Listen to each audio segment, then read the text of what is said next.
ನಮಸ್ಕಾರ ಸ್ನೇಹಿತರೆ, ನಾನು ಚರಣ ಇವರ್ನಾಡ್. ಪೀಪಲ್ ಟಿವಿಗೆ ಸ್ವಾಗತ. ಇವತ್ತು ಡಿಸೆಂಬರ್ 19. ಪ್ರಪಂಚವೇ ಬೆಚ್ಚಿ ಬಿದ್ದಂತಹ ಒಂದು ಪ್ರಕರಣ, ಜೆಫ್ರಿ ಎಪ್ಸ್ಟೀನ್ ಪ್ರಕರಣ. ಇದಕ್ಕೆ ಸಂಬಂಧಪಟ್ಟಂತಹ ಫೈಲ್ಗಳನ್ನ ಇವತ್ತು ಅಮೆರಿಕಾದ ಡಿಪಾರ್ಟ್ಮೆಂಟ್ ಆಫ್ ಜಸ್ಟಿಸ್ ಬಹಿರಂಗಪಡಿಸಬೇಕಾಗಿದೆ.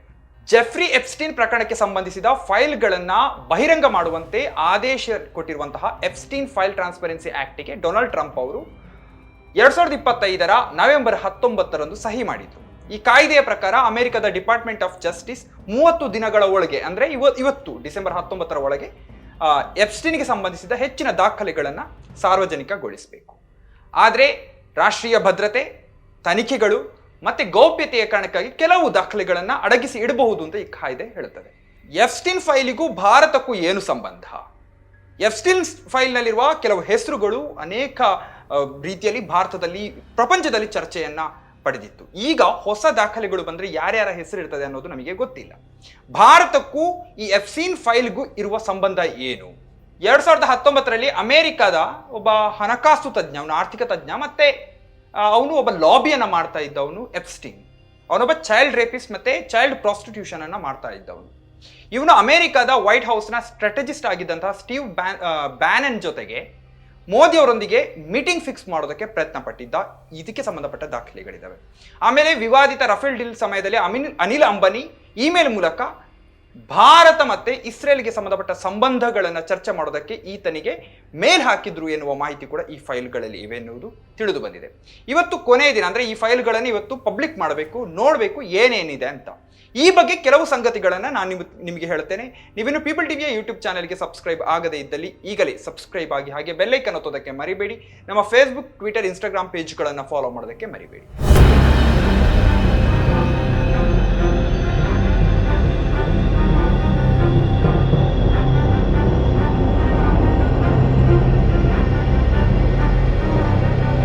ಜೆಫ್ರಿ ಎಪ್ಸ್ಟೀನ್ ಯಾರು?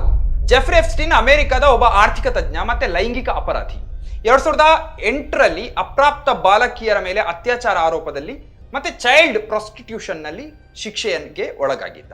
2019 ಜೈಲಿನಲ್ಲಿ ಅನುಮಾನಾಸ್ಪದವಾಗಿ ಅವನು ಸಾವನ್ನಪ್ಪುತ್ತಾನೆ. ಈತನ ಸಾವನ್ನ ಅಧಿಕೃತವಾಗಿ ಆತ್ಮಹತ್ಯೆ ಅಂತ ಪರಿಗಣಿಸಲಾಗಿದೆ. ಈತನ ಸಹಚರಿಯಾದಂತಹ ಗಿಸ್ಲೇನ್ ಮ್ಯಾಕ್ಸ್ವೆಲ್ ಎಂಬಾಕೆ ಇವತ್ತು ಕೂಡ ಜೈಲಿನಲ್ಲಿ ಇದ್ದಾಳೆ. ಇವರಿಬ್ಬರನ್ನು ಸೆಕ್ಸ್ ಅಫೆಂಡರ್ಗಳೆಂದು ಬಂಧಿಸಲಾಗಿದೆ. ಎಪ್ಸ್ಟೀನ್ ಒಂದು ಗ್ರ್ಯಾಂಡ್ ಪಾರ್ಟಿಗಳನ್ನ ಮಾಡಿ ಅದಕ್ಕೆ ಪ್ರಪಂಚದ ದೊಡ್ಡ ಜನರನ್ನ ಕರೆಸ್ತಾನೆ. ಅಲ್ಲಿ ಪ್ರಾಯಪೂರ್ತಿ ಆಗದಂತಹ ಹುಡುಗಿಯರನ್ನ ಆ ದೊಡ್ಡ ಮನುಷ್ಯರಿಗೆ ಸಪ್ಲೈ ಮಾಡಿ ಅವ್ರ ಮೇಲೆ ದೌರ್ಜನ್ಯ ಎಸಗೋದಂತೆ ಒಂದು ವ್ಯವಸ್ಥೆಯನ್ನ ಆತ ಮಾಡಿಕೊಡ್ತಾನೆ. ಇದೊಂಥರ ಸೆಕ್ಸ್ ಪಾರ್ಟಿಯನ್ನ ಆತ ಅರೇಂಜ್ ಮಾಡ್ತಾ ಇದ್ದ. ಇದ್ರ ಜೊತೆಗೆ ಬೇರೆ ಬೇರೆ ಡೀಲ್ಗಳನ್ನ ಆತ ಮಾಡ್ತಾ ಇದ್ದ. ನೆಟ್ಫ್ಲಿಕ್ಸ್ ನಲ್ಲಿ ಫಿಲ್ದಿ ರಿಚ್ ಎನ್ನುವ ಒಂದು ಡಾಕ್ಯುಮೆಂಟ್ರಿ ಇದೆ, ಅದು ಈತನ ಬಗ್ಗೆ ಇರುವ ಡಾಕ್ಯುಮೆಂಟ್ರಿ. ಇದರಲ್ಲಿ ಡೊನಾಲ್ಡ್ ಟ್ರಂಪ್ನೊಂದಿಗೆ ಈತನ ಹಳೆಯ ಸಂಬಂಧವನ್ನ ತೋರಿಸಲಾಗಿದ್ರೂ ಕೂಡ ಲೈಂಗಿಕ ಅಪರಾಧಗಳಲ್ಲಿ ಟ್ರಂಪ್ ಕೂಡ ಪಾಲ್ಗೊಂಡಿದ್ದ ಎನ್ನುವುದರ ಬಗ್ಗೆ ಯಾವುದೇ ರೀತಿಯ ಚಿತ್ರಣವನ್ನ ಈ ಡಾಕ್ಯುಮೆಂಟ್ರಿನಲ್ಲಿ ಕೊಟ್ಟಿಲ್ಲ. ಆದರೆ ನವೆಂಬರ್ 4, 2024 ಡೈಲಿ ಬೀಸ್ಟ್ ನಲ್ಲಿ ಈತನ ಆಡಿಯೋ ಒಂದನ್ನ ಪ್ರಸಾರ ಮಾಡಿದ್ರು, ಮತ್ತೆ ಆಡಿಯೋ ಟೇಪ್ ಅನ್ನ ಟ್ರಾನ್ಸ್ಕ್ರಿಪ್ಟ್ ಮಾಡಿ ಪ್ರಕಟ ಮಾಡಿದ್ರು. ಲೇಖಕ ಮೈಕೆಲ್ ವೋಲ್ಫ್ ಎನ್ನುವರು ರೆಕಾರ್ಡ್ ಮಾಡಿದಂತಹ ಸ್ಫೋಟಕ ಟೇಪ್ಗಳು ಅದಾಗಿದ್ವು. ಆ ಟೇಪ್ ನಲ್ಲಿ, ಅಂದ್ರೆ ಆ ರೆಕಾರ್ಡ್ ನಲ್ಲಿ, ಈ ಜೆಫ್ರಿ ಎಪ್ಸ್ಟೀನ್ ಡೊನಾಲ್ಡ್ ಟ್ರಂಪ್ ತನ್ನ ಆತ್ಮೀಯ ಸ್ನೇಹಿತ, ಆತನಿಗೆ ತನ್ನ ಸ್ನೇಹಿತರ ಹೆಂಡತಿಯರ ಜೊತೆಗೆ ಮಲಗೋದೆಂದ್ರೆ ಇಷ್ಟ. ಈತ ತನ್ನ ಹೆಂಡತಿ ಮೆಲಾನಿಯ ಜೊತೆಗೆ, ಅದು ಕೂಡ ನನ್ನದೇ ಫ್ಲೈಟ್ ಲೊಲಿಟಾ ಎಕ್ಸ್ಪ್ರೆಸ್ ನಲ್ಲಿ ಮಲಗಿದ್ದ ಅಂತ ಆಡಿಯೋದಲ್ಲಿ ಹೇಳುತ್ತಾನೆ. So I know how dirty Trump is ಅಂತ ಆತ ಹೇಳ್ತಾನೆ. 2008 ಫ್ಲೋರಿಡಾದಲ್ಲಿ ವೇಶ್ಯಾವಾಟಿಕೆಯನ್ನಾಗಿ ಒಂದು ಮಗುವನ್ನ ಪರ್ಚೇಸ್ ಮಾಡುವಾಗ ಮತ್ತೆ ಅಪ್ರಾಪ್ತ ಬಾಲಕಿಯರನ್ನ ವೇಶ್ಯಾವಾಟಿಕೆಗೆ ಬಳಸಿದಂತೆ ಸೇರಿದಂತೆ ಅನೇಕ ಲೈಂಗಿಕ ಅಪರಾಧಗಳಲ್ಲಿ ಈತನಿಗೆ 18 ತಿಂಗಳ ಜೈಲು ಶಿಕ್ಷೆ ಆಗ್ತದೆ. ಈತ ಬಿಡುಗಡೆಯಾದ ನಂತರದ ವರ್ಷಗಳ ಕಾಲ ಆತ ದೊಡ್ಡ ಬಿಲಿಯನರ್ಗಳ ಜೊತೆಗೆ ತನ್ನ ಸಹವಾಸವನ್ನು ಮುಂದುವರಿಸ್ತಾನೆ. ಅಪೋಲೋ ಗ್ಲೋಬಲ್ ಮ್ಯಾನೇಜ್ಮೆಂಟಿನ ಸಹ ಸಂಸ್ಥಾಪಕ ಲಿಯಾನ್ ಬ್ಲಾಕ್ ಈತನಿಂದ ಆರ್ಥಿಕ ಸಲಹೆಯನ್ನು ಪಡೆಯೋದಕ್ಕೆ $150 ಮಿಲಿಯನ್ ಗಿಂತಲೂ ಹೆಚ್ಚು ಹಣವನ್ನ ಈತನಿಗೆ ಕೊಟ್ಟಿದ್ದ. ಮೈಕ್ರೋಸಾಫ್ಟ್ ಸಂಸ್ಥಾಪಕ ಬಿಲ್ ಗೇಟ್ಸ್ ಸೇರಿದಂತೆ ಭಯಾನಕ ಸಿರಿವಂತರು ಮತ್ತೆ ರಾಜಕೀಯ ನಾಯಕರೊಂದಿಗೆ ಈತ ಹಿಂದಿನ ಬಾಗಿಲಲ್ಲಿ ಕೂತ್ಕೊಂಡು ಮುಚ್ಚಿದ ಬಾಗಿಲಿನಲ್ಲಿ ಊಟ ಮಾಡ್ತಾ ಇದ್ದವನು ಜೆಫ್ರಿ. ಸೊ ಜುಲೈ 2019 FBI ಈತನನ್ನ ಮಕ್ಕಳ ಲೈಂಗಿಕ ಕಳ್ಳಸಾಗಣೆ ಆರೋಪದ ಮೇಲೆ ಬಂಧಿಸಿ ಜೈಲಿಗೆ ಹಾಕ್ತದೆ. ಸೊ 6 ತಿಂಗಳ ನಂತರ ಎಪ್ಸ್ಟೀನ್ನ ಮೃತದೇಹ ಜೈಲಿನ ಕೋಣೆಯಲ್ಲಿ ನೇಣು ಬಿಗಿದ ಸ್ಥಿತಿಯಲ್ಲಿ ಪತ್ತೆಯಾಯಿತು. ಅಧಿಕಾರಿಗಳು ಈತನ ಸಾವನ್ನ ಆತ್ಮಹತ್ಯೆ ಅಂತ ವರದಿ ಮಾಡಿದ್ರು. ಡೊನಾಲ್ಡ್ ಟ್ರಂಪ್ ಮತ್ತೆ ಎಫ್ಸ್ಟೀನ್ ನಂತರ 2004ರಲ್ಲಿ ವಾಷಿಂಗ್ಟನ್ ಪೋಸ್ಟ್ ವರದಿ ಮಾಡಿದ ಹಾಗೆ ಫ್ಲೋರಿಡಾದಲ್ಲಿ ಆಸ್ತಿಯೊಂದಕ್ಕೆ ಸಂಬಂಧಪಟ್ಟಂತ ವಿಚಾರದಲ್ಲಿ ಅವರ ಮಧ್ಯೆ ಸ್ಪರ್ಧೆ ಇತ್ತು, ಡೊನಾಲ್ಡ್ ಟ್ರಂಪ್ ಮತ್ತೆ ಎಫ್ಸ್ಟೀನ್ ಮಧ್ಯೆ. ಟ್ರಂಪ್ ಕೊನೆಗೂ ಕೂಡ ಆ ಆಸ್ತಿಯನ್ನ ಹರಾಜಿನಲ್ಲಿ ಗೆಲ್ತಾರೆ. 2019ರಲ್ಲಿ ಫೆಡರಲ್ ಆರೋಪದ ಮೇಲೆ ಎಸ್ಟೀವ್ನನ್ನ ಬಂಧಿಸಿದಾಗ ಟ್ರಂಪ್ 15 ವರ್ಷಗಳ ಗಳಿಂದ ನಾನು ಈತನ ಜೊತೆ ಮಾತಾಡ್ತಾ ಇಲ್ಲ ಅಂತ ಹೇಳಿದ್ರು. ಈಗಲೂ ಕೂಡ I was never bean his fan ಅಂತ ಟ್ರಂಪ್ ಹೇಳ್ತಲೇ ಇದ್ದಾರೆ. ಸೊ ಅಮೆರಿಕದ ಡಿಪಾರ್ಟ್ಮೆಂಟ್ ಆಫ್ ಜಸ್ಟಿಸ್ 2025ರ ಜುಲೈನಲ್ಲಿ ತನ್ನ ಬಳಿ ಈ ಎಪ್ಸ್ಟೀನ್ನ ಕ್ಲೈಂಟ್ ಲಿಸ್ಟ್ ಇಲ್ಲ ಅಂತ ಕೂಡ ಹೇಳಿದೆ. ಅಂದ್ರೆ ಟ್ರಂಪ್ ಈತನ ಜೊತೆಗೆ ಯಾವತ್ತೂ ಕೂಡ ನಾನು ಸಂಬಂಧ ಇಟ್ಕೊಳ್ಳಿಲ್ಲ ಅನ್ನೋದನ್ನ ತೋರಿಸ್ಕೊಳ್ಳೋದಕ್ಕೆ ಪ್ರಯತ್ನ ಮಾಡ್ತಾ ಇದ್ರು. ವಿಶ್ವದ ಗಣ್ಯ ವ್ಯಕ್ತಿಗಳಿಗೆ ಮಕ್ಕಳನ್ನ ಲೈಂಗಿಕ ಚಟುವಟಿಕೆಗೆ ಸಪ್ಲೈ ಮಾಡಿದ ಮತ್ತೆ ದೊಡ್ಡ ದೊಡ್ಡ ಡೀಲ್ಗಳಿಗೆ ಭಾಗಿಯಾದ ಆರೋಪಗಳು ಈ ಎಪ್ಸ್ಟೀನ್ನ ಮೇಲೆ ಇರುವಾಗ ಈತನನ್ನ ಯಾರು ತಾನೇ ಜೀವಂತವಾಗಿಡ್ತಾರೆ? ಈತನ ಸಾವನ್ನ ಅನುಮಾನದಿಂದ ಎಲ್ಲರೂ ನೋಡಿದ್ರು. ಆರಂಭದಲ್ಲಿ ಎಪ್ಸ್ಟೀನ್ನ ಬಳಿ ಇರುವ ದಾಖಲೆಗಳನ್ನ ಬಿಡುಗಡೆ ಮಾಡೋದಕ್ಕೆ ಒಂದು ಕಾಯ್ದೆಯನ್ನ ತರಬೇಕು ಅಂತ ಹೇಳಿದಾಗ ಡೊನಾಲ್ಡ್ ಟ್ರಂಪ್ ಅದಕ್ಕೆ ವಿರೋಧವನ್ನ ಮಾಡಿದ್ರು. ಎಲೆಕ್ಷನ್ ಟೈಮಲ್ಲಿ ಅದನ್ನೊಂದು ಜನರ ಮುಂದೆ ಇಟ್ಟು ನಾನು ಆ ಫೈಲ್ಗಳನ್ನ ಬಿಡುಗಡೆ ಮಾಡ್ತೇನೆ ಅಂತ ಕೂಡ ಎಲೆಕ್ಷನ್ ನಲ್ಲಿ ಪ್ರಚಾರ ಕೂಡ ಮಾಡಿದ್ರು. ಕೊನೆಗೆ ಸಹಿಯನ್ನ ಹಾಕಿದ್ರು, ಬಿಲ್ ಪಾಸ್ ಆಯಿತು. ಕಾಂಗ್ರೆಸ್ ದ್ವಿಪಕ್ಷೀಯ ಬೆಂಬಲದೊಂದಿಗೆ ಡೀಲ್ ಅಂಗೀಕಾರಗೊಂಡಿತ್ತು. ಇವತ್ತು ಅಂದ್ರೆ 2025ರ ಡಿಸೆಂಬರ್ 19 ಡೆಡ್ ಲೈನ್ ಆದ್ರೂ ಅಮೆರಿಕದ ನ್ಯಾಯ ಇಲಾಖೆ ಅಂದ್ರೆ ಡಿಪಾರ್ಟ್ಮೆಂಟ್ ಆಫ್ ಜಸ್ಟಿಸ್ ಅದನ್ನ ಸಂಪೂರ್ಣವಾಗಿ ಬಿಡುಗಡೆ ಮಾಡಿಲ್ಲ. ಹೌಸ್ ಓವರ್ ಸೈಟ್ ಕಮಿಟಿ ಮತ್ತು ಡೆಮೊಕ್ರಾಟ್ಗಳು ಎಪ್ಸ್ಟೀನ್ಗೆ ಸಂಬಂಧಪಟ್ಟಂತಹ ಫೋಟೋಗಳು ಮತ್ತೆ ದಾಖಲೆಗಳನ್ನ ಬಿಡುಗಡೆ ಮಾಡ್ತಾ ಇದ್ದಾರೆ. ಭಾರತಕ್ಕೂ ಈ ಎಪ್ಸ್ಟೀನ್ಗೂ ಏನು ಸಂಬಂಧ? ಈಗಾಗಲೇ ಬಹಿರಂಗವಾದಂತಹ ಜೆಫ್ರಿ ಎಪ್ಸ್ಟೀನ್ ಫೈಲ್ಗಳು, ಇಮೇಲ್ಗಳು ಮತ್ತೆ ಕ್ಯಾಲೆಂಡರ್ಗಳಲ್ಲಿ ಭಾರತೀಯ ಪ್ರಮುಖರ ಉಲ್ಲೇಖಗಳಿವೆ ಎನ್ನುವುದು ತಿಳಿದು ಬಂದಿದೆ. ಇದರಲ್ಲಿ ಭಾರತದ ಅನೇಕರ ಹೆಸರುಗಳಿವೆ ಎನ್ನುವ ಮಾಹಿತಿ ಇದೆ. ಮುಖ್ಯವಾಗಿ ನರೇಂದ್ರ ಮೋದಿ, ಇನ್ನೊಮ್ಮೆ ಸಚಿವ ಹರ್ದೀಪ್ ಸಿಂಗ್ ಪುರಿ ಮತ್ತೆ ಅನಿಲ್ ಅಂಬಾನಿ. ಆದ್ರೆ ಇವರಿಗೂ ಮಕ್ಕಳ ಮೇಲೆ ಲೈಂಗಿಕ ದೌರ್ಜನ್ಯ ಎಸಗಿದ ಪ್ರಕರಣಕ್ಕೆ ಯಾವುದೇ ಸಂಬಂಧ ಇಲ್ಲ ಎನ್ನುವುದು ಕಂಡು ಬಂದಿದೆ. ಅಂತಹ ವಿಚಾರಕ್ಕೆ ಸಂಬಂಧಪಟ್ಟಂತ ಸಾಕ್ಷಿಗಳು ಕೂಡ ಕಂಡು ಬಂದಿಲ್ಲ. ಆದ್ರೆ ವ್ಯಾಪಾರ, ರಾಜಕೀಯ ಮತ್ತೆ ಇಸ್ರೇಲ್ ಜೊತೆಗಿನ ಡೀಲ್ ಬಗ್ಗೆ ಮಾಹಿತಿ ಇದೆ ಎನ್ನುವ ಅಂಶ ಬೆಳಕಿಗೆ ಬಂದಿದೆ. ಈ ಬಗ್ಗೆ ಡ್ರಾಫ್ಟ್ ಸೈಟ್ ದಾಖಲೆಗಳನ್ನ ಇಟ್ಟುಕೊಂಡು ಅನೇಕ ವರದಿಗಳನ್ನ ಮಾಡಿದೆ. 2019ರ ವರ್ಷದ ಮಧ್ಯದಲ್ಲಿ ಈ ಎಪ್ಸ್ಟೀನ್ ಅಮೆರಿಕದ ವೈಟ್ ಹೌಸ್ನಲ್ಲಿ ಟ್ರಂಪ್ನ ಸಲಹೆಗಾರ ಆಗಿದ್ದಂತಹ ಸ್ಟೀವ್ ಬ್ಯಾನನ್ಗೆ ಮೋದಿ ಅವರೊಂದಿಗೆ ಮೀಟಿಂಗ್ ಏರ್ಪಡಿಸೋದಕ್ಕೆ ಅರೇಂಜ್ ಮಾಡೋದಕ್ಕೆ ಪ್ರಯತ್ನ ಪಟ್ಟಿದ್ದ. ಎಪ್ಸ್ಟೀನ್ ಈ ಬ್ಯಾನನ್ಗೆ ಮೋದಿ ಆನ್ ಬೋರ್ಡ್ ಎನ್ನುವ ಒಂದು ಮೆಸೇಜ್ ಅನ್ನ ಕಳಿಸಿದ್ದ ಎನ್ನುವುದು ತಿಳಿದು ಬಂದಿದೆ. ಇದು ಚೀನಾ ವಿರೋಧಿ ತಂತ್ರಗಳು ಮತ್ತೆ ಭಾರತ ಅಮೆರಿಕ ಸಹಕಾರದ ಬಗ್ಗೆ ಚರ್ಚೆ ಮಾಡೋದಕ್ಕೆ ಅರೇಂಜ್ ಮಾಡಲಾಗಿದ್ದ ಮೀಟಿಂಗ್ ಆಗಿತ್ತು. ಮೀಟಿಂಗ್ ನಡೆದಿಲ್ಲ ಅನ್ನೋದು ತಿಳಿದು ಬಂದಿದೆ. ಮೇ 23, 2019ರಂದು ಮೋದಿ ಮತ್ತೆ ಪ್ರಧಾನಿಯಾದಾಗ ಬಹುಮತದೊಂದಿಗೆ ಪ್ರಧಾನಿಯಾದ ದಿನವೇ ಅಂದ್ರೆ ಮೇ 23ರಂದೇ ಬ್ಯಾನನ್ ಈ ಎಪ್ಸ್ಟೀನ್ಗೆ ಒಂದು ಮೆಸೇಜ್ ಅನ್ನು ಹಾಕ್ತಾರೆ. ನಾನು ಇಲ್ಲಿ ಭಾರತದ ಪರವಾಗಿ ಮೋದಿಯ ಬಗ್ಗೆ ಒಂದು ಗಂಟೆ ಶೋ ಕೊಡ್ತಾ ಇದ್ದೇನೆ, ನಮ್ಮೊಂದಿಗೆ ಅಮೆರಿಕದಲ್ಲಿರುವ ಹಿಂದೂ ಹುಡುಗರನ್ನ ಕೂಡ ಕರೆಸ್ತಾ ಇದ್ದೇನೆ ಅಂತ. ಇದಕ್ಕೆ ಈತ ಜೆಫ್ರಿ ಏನು ರಿಪ್ಲೈ ಮಾಡ್ತಾನೆ ಅಂದ್ರೆ ಅವರ ಗಮನ ಚೀನಾವನ್ನ ನಿಲ್ಲಿಸುವುದು ಅಂತ ರಿಪ್ಲೈ ಮಾಡ್ತಾನೆ. ಇದಾದ ಮುಂದಿನ ವಾರ ಅಂದ್ರೆ 2019ರ ಮೇ 31ರಂದು ಬ್ಯಾನನ್ ಭಾರತದ ಮೀಡಿಯಾ ವಿಯಾನ್ಗೆ ವಿಯಾನ್ಗೆ ಸಂದರ್ಶನವನ್ನ ಕೊಡ್ತಾರೆ. ಸಂದರ್ಶನ ಮಾಡಿದ್ದು ಬೇರೆ ಯಾರು ಅಲ್ಲ, ಮೋದಿಯವರ ನೀಲಿ ಕಂಗಳ ಚೆಲುವ, ಆಗ ನಿಯಾನ್ನ ಎಡಿಟರ್ ಇನ್ ಚೀಫ್ ಆಗಿದ್ದಂತಹ, ಈಗ ದೂರದರ್ಶನದಲ್ಲಿರುವಂತಹ ಗೋಧಿ ಮೀಡಿಯಾದ ಪತ್ರಕರ್ತ ಸೋಗಿನ ರಜತ್ ಚೌಧರಿ. ಬ್ಯಾನನ್ ಮೋದಿಯ ಬಗ್ಗೆ ಮತ್ತೆ ಚೀನಾದೊಂದಿಗೆ ಅಮೆರಿಕದ ಆರ್ಥಿಕ ಯುದ್ಧದ ಸಂದರ್ಭದಲ್ಲಿ ಯುಎಸ್ ಮತ್ತೆ ಭಾರತದ ಸಂಬಂಧದ ಮಹತ್ವದ ಬಗ್ಗೆ ವ್ಯಾಪಕವಾಗಿ ಈ ಸಂದರ್ಶನದಲ್ಲಿ ಮಾತನಾಡಿದ್ರು. ಇನ್ನು ಮೋದಿಯನ್ನ ಭೇಟಿ ಮಾಡೋದಕ್ಕೆ ಮೆಸೇಜ್ ಮಾಡಿ ಎಪ್ಸ್ಟೀನ್ ಬ್ಯಾನನ್ ಅನ್ನ ಒತ್ತಾಯಿಸ್ತಾ ಇದ್ದ. ನೀವು ಮೋದಿಯನ್ನ ದಯವಿಟ್ಟು ಭೇಟಿ ಮಾಡಬೇಕು, ಯಾವಾಗ ಭೇಟಿ ಮಾಡ್ತೀರಿ ಅಂತ ಕೇಳ್ತಾನೆ. ಅಸಲಿಗೆ ಬ್ಯಾನನ್ ಒಬ್ಬ ಚೈನಾ ವಿರೋಧಿ. 2019ರ ಮೇ ತಿಂಗಳ ಸಂದರ್ಶನವೊಂದರಲ್ಲಿ ಚೀನಾವನ್ನ ಅಮೆರಿಕಕ್ಕೆ ಅತ್ಯಂತ ದೊಡ್ಡ ಅಪಾಯ ಅಂತ ಕರೆದಿದ್ದ ಮತ್ತೆ ಚೀನಾ ಜೊತೆಗೆ ಆರ್ಥಿಕ ಯುದ್ಧವನ್ನ ಮಾಡೋದಕ್ಕೆ ಒತ್ತಾಯಿಸಿದ್ದ. ಸೊ ಈ ಅತ್ಯಾಚಾರಿ ಎಪ್ಸ್ಟೀನ್ ಏನಿದ್ದಾನೆ, ಲಾಬಿ ಮಾಡ್ತಾ ಇದ್ದವನು, ಇವನು ಬ್ಯಾನನ್ ಅನ್ನ ಮೋದಿಯನ್ನು ಭೇಟಿ ಮಾಡುವಂತೆ ಒತ್ತಾಯಿಸ್ತಾ ಇದ್ದ. ಈ ಒತ್ತಾಯ ಮಾಡೋದಕ್ಕೆ ಯಾರು ಹೇಳಿದ್ದು, ಮೋದಿಯೋ ಅಥವಾ ಬಿಜೆಪಿಯೋ ಕೇಂದ್ರ ಸರ್ಕಾರವೋ ಗೊತ್ತಿಲ್ಲ. ಆದ್ರೆ ಇಲ್ಲಿ ಎಪ್ಸ್ಟೀನ್ನ ಲೈಂಗಿಕ ಹಗರಣಕ್ಕೂ ಮೋದಿಗೂ ಸಂಬಂಧ ಇಲ್ಲ ಎನ್ನುವುದು ಕಂಡು ಬಂದಿದೆ. ಸಚಿವ ಹರ್ದೀಪ್ ಸಿಂಗ್ ಪುರಿ ಜೊತೆಗೆ ಏನ್ ಸಂಬಂಧ? ಎಪ್ಸ್ಟೀನ್ ಹೆಸರಿನ ಜೊತೆಗೆ ತಳುಕು ಹಾಕಿಕೊಂಡಿರುವ ಇನ್ನೊಂದು ಭಾರತದ ಪ್ರಮುಖರ ಹೆಸರಂದ್ರೆ ಅದು ಬಿಜೆಪಿ ನಾಯಕ ಹರ್ದೀಪ್ ಸಿಂಗ್ ಪುರಿ. ಈಗ ನಮ್ಮ ದೇಶದ ಪೆಟ್ರೋಲಿಯಂ ಸಚಿವ ಆಗಿದ್ದಾರೆ ಅವರು. ಈ ಹಿಂದೆ ವಿಶ್ವಸಂಸ್ಥಾ ಭದ್ರತಾ ಮಂಡಳಿಯ ಮಾಜಿ ಅಧ್ಯಕ್ಷ ಕೂಡ ಆಗಿದ್ರು. ಇವರು 2014ರ ಜನವರಿಯಲ್ಲಿ ಬಿಜೆಪಿಗೆ ಸೇರ್ತಾರೆ. ಎಫ್ಸ್ಟೀನ್ನ ಖಾಸಗಿ ಕ್ಯಾಲೆಂಡರ್ಗಳಲ್ಲಿ 2014ರಿಂದ 2017ರವರೆಗೆ ಹರ್ದೀಪ್ ಸಿಂಗ್ ಪುರಿ ಅವರ ಹೆಸರು ಕನಿಷ್ಠ 5 ಬಾರಿ ಉಲ್ಲೇಖ ಆಗಿದೆ. ಇದು ನ್ಯೂಯಾರ್ಕ್ನಲ್ಲಿ ಮೀಟಿಂಗ್ಗಳನ್ನ ಮಾಡಿರೋದನ್ನ ತೋರಿಸ್ತದೆ. ಈ ಸಮಯದಲ್ಲಿ ಹರ್ದೀಪ್ ಸಿಂಗ್ ಪುರಿ ಅವರು ವಿಶ್ವಸಂಸ್ಥೆಯಲ್ಲಿ ಭಾರತದ ಪ್ರತಿನಿಧಿಯಾಗಿದ್ರು. ಇವರು 2014ರ ಜೂನ್ನಲ್ಲಿ ಬಿಜೆಪಿಗೆ ಸೇರಿದ ನಂತರ ಎಫ್ಸ್ಟೀನ್ ಅನ್ನ ಭೇಟಿ ಮಾಡ್ತಾರೆ. ಪುರಿ ಅವರೊಂದಿಗೆ ಎಫ್ಸ್ಟೀನ್ ಅವರ ಆಪ್ತ ಸ್ನೇಹಿತ ನಾರ್ವೆಯ ರಾಜತಾಂತ್ರಿಕ ಟೆರ್ಜಿ ರೋಡ್ ಲಾರ್ಸೆಲ್ ಕೂಡ ಸಭೆಯಲ್ಲಿ ಭಾಗವಹಿಸಿದ್ರು. ಈ ಸಮಯದಲ್ಲಿ ಸಿಂಗ್ ಪುರಿ ಏನಿದ್ದಾರೆ ಅವರು ಇಂಟರ್ನ್ಯಾಷನಲ್ ಪೀಸ್ ಇನ್ಸ್ಟಿಟ್ಯೂಟ್ನ ಉಪಾಧ್ಯಕ್ಷರಾಗಿದ್ದರು. ಅಲ್ಲಿ 1990ರ ದಶಕದಲ್ಲಿ ಇಸ್ರೇಲ್ ಮತ್ತೆ ಪ್ಯಾಲೆಸ್ತೈನ್ ವಿಮೋಚನಾ ಸಂಸ್ಥೆಯ ನಡುವಿನ ಶಾಂತಿ ಪ್ರಕ್ರಿಯೆಯಲ್ಲಿ ಪಾತ್ರವಹಿಸಿದ್ದ ರಾಡ್ ಲಾರ್ಸೆನ್ ಅಧ್ಯಕ್ಷರಾಗಿರ್ತಾರೆ. ಇಸ್ರೇಲ್ ಮತ್ತೆ ಮಂಗೋಲಿಯಾ ನಡುವಿನ ಭದ್ರತಾ ಒಪ್ಪಂದದಲ್ಲಿ ದಳ್ಳಾಳಿಯಾಗಿ ಕೆಲಸ ಮಾಡೋದಕ್ಕೆ ಎಪ್ಸ್ಟೀನ್ ಮತ್ತೆ ಮಾಜಿ ಇಸ್ರೇಲಿ ಪ್ರಧಾನಿ ಯಹೂದ್ ಬರಾಕ್ ಅವರ ಪ್ರಯತ್ನಗಳಲ್ಲಿ ಲಾರ್ಸೆಲ್ ತುಂಬಾ ಆಳವಾಗಿ ತೊಡಗಿಸಿಕೊಂಡಿದ್ರು ಎಂದು ಡ್ರಾಫ್ಟ್ ಸೈಟ್ 2025ರ ಸೆಪ್ಟೆಂಬರ್ 28ರಂದು ವರದಿ ಮಾಡಿತ್ತು. ಎಫ್ಸ್ಟೀನ್ನ ಕ್ಯಾಲೆಂಡರ್ ಪ್ರಕಾರ ಪುರಿ ಮತ್ತೆ ಸೆಪ್ಟೆಂಬರ್ ಮತ್ತೆ ಅಕ್ಟೋಬರ್ 2014ರ ಸೆಪ್ಟೆಂಬರ್ ಮತ್ತೆ ಅಕ್ಟೋಬರ್ನಲ್ಲಿ ಎಫ್ಸ್ಟೀನ್ ಅನ್ನ ಭೇಟಿಯಾದರು. ಫೆಬ್ರವರಿ 4, 2015ರಂದು ಎಫ್ಸ್ಟೀನ್ ಅವರ ಕ್ಯಾಲೆಂಡರ್ನಲ್ಲಿ ಪುರಿ ಭಾರತದಿಂದ ಆ ದಿನ ನ್ಯೂಯಾರ್ಕ್ಗೆ ಬರ್ತಾ ಇದ್ದಾರೆ ಎನ್ನುವ ರಿಮೈಂಡರ್ ಕೂಡ ಕಂಡು ಬಂದಿತ್ತು. 2014ರ ಸೆಪ್ಟೆಂಬರ್ನಲ್ಲಿ ಬರಾಕ್ ಒಬಾಮಾ ಅವರ ಮಾಜಿ ಸಲಹೆಗಾರಾಗಿದ್ದಂತಹ ಕ್ಯಾಥರಿನ್ ರುಯೆಮ್ಲರ್ ಅವರಿಗೆ ಎಫ್ಲಿನ್ ಬರೆದಂತಹ ಒಂದು ಇಮೇಲ್ ಏನಿದೆ ಅದು ಭಾರತದ ಸೋಷಿಯಲ್ ಮೀಡಿಯಾದಲ್ಲಿ ತುಂಬಾ ದೊಡ್ಡ ಬಿರುಗಾಳಿಯನ್ನ ಎಬ್ಬಿಸಿತ್ತು.